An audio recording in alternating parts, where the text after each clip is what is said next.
প্রশ্নটিতে বলা আছে যে একটি ক্ষুদ্রতম সংখ্যাকে 4, 5, 6 দ্বারা পরপর ভাগ করলে ভাগশেষ কত থাকে?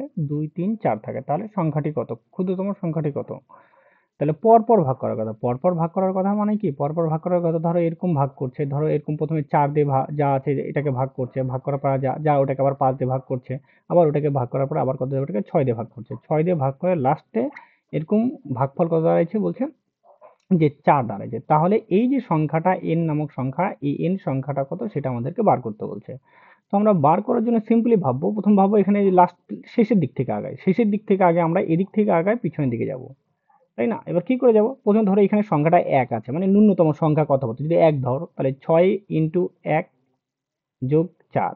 তাই না? মানে ৬ কে ৬ যোগ ৪ তার মানে কত হচ্ছে? এটা ১০। তারপরে কত হবে? ৫ দিয়ে ভাগ করার কথা বলছে, তাই না? তারপর এখানে ধরো এই সংখ্যাটা আছে, এখানে কত হলো? ১০। অ্যাকচুয়ালি ৫ দিয়ে ভাগ করলে ভাগ বলছে আমাদের ৩ ভাগশেষ থাকে, আর এখানে ৪ দিয়ে ভাগ করলে কত হবে?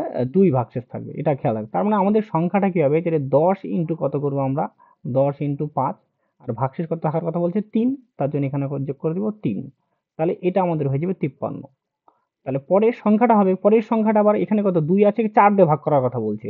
তার মানে কি ৪ দিয়ে গুণ করো এটাকে। তাহলে ৫৩ ইন্টু কত হবে? ইন্টু ৪ যোগ অবশিষ্ট কত থাকার কথা বলছে? ২। তার জন্য এখানে ২ যোগ করে দাও। তাহলে এখানে কত হচ্ছে তোমার? এটা যোগ করলে হবে ১২, ২ হাত থেকে ১, ২০ আর একে কত হচ্ছে? ২১। ২১২ প্লাস ২ মানে কত হচ্ছে? ২১৪। তাই না? তার মানে আমাদের ক্ষুদ্রতম সংখ্যাটা কত দাঁড়াবে? ২১৪। এটা আমাদের রাইট অ্যান্সার, অর্থাৎ এই নাম্বারটা হয়ে যাবে সঠিক উত্তর।